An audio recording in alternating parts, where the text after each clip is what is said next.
আওয়ামী লীগের প্রভাব খাটিয়ে বাংলাদেশ চলচ্চিত্র শিল্পী সমিতির নির্বাচনে সাধারণ সম্পাদক পদ বাগাতে চেয়েছিলেন চিত্রনায়িকা নিপুণ আক্তার। 2022 সালে সমিতির নির্বাচনে নিপুণকে জেতাতে নির্বাচন কমিশনারকে ফোন করে চাপ দিয়েছিলেন আওয়ামী লীগের সভাপতিমণ্ডলীর সদস্য শেখ ফজলুল করিম সেলিম। এবার জানা গেল শুধু সেলিমই না, নিপুণকে জেতাতে ফোন করেছিলেন তৎকালীন স্বরাষ্ট্রমন্ত্রী আসাদুজ্জামান খান কামালও।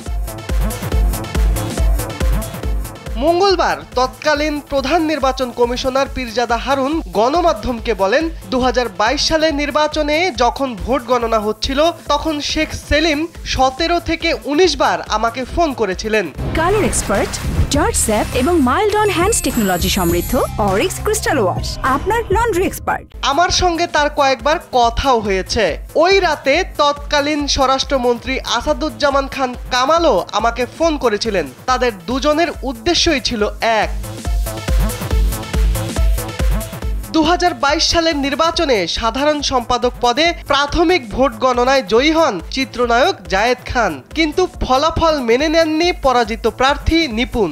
সে বছর নির্বাচনের ফলাফলের রাতে ভোট গণনার শুরু থেকেই একের পর এক হুমকি পেতে থাকেন প্রধান নির্বাচন কমিশনার। ভোটে জায়েদ খানের চেয়ে নিপুণ পিছিয়ে পড়ার পরপরই ক্ষমতাসীন রাজনৈতিকরা ভয়ভীতি দেখাতে শুরু করেন কমিশনারকে।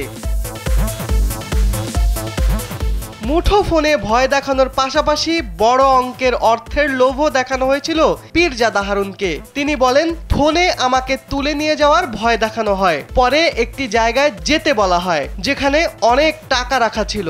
যখন রাজি হলাম না তখন ফলাফল নিয়ে মামলা হলো, সেটা গেল কোর্টে। তখনও নানাভাবে হয়রানি করা হয়েছে। আমাকে একটি রাজনৈতিক দলের সদস্য বানিয়ে নানা কাণ্ডে ছোট করা হলো, নিষিদ্ধ করা হলো এফডিসিতে।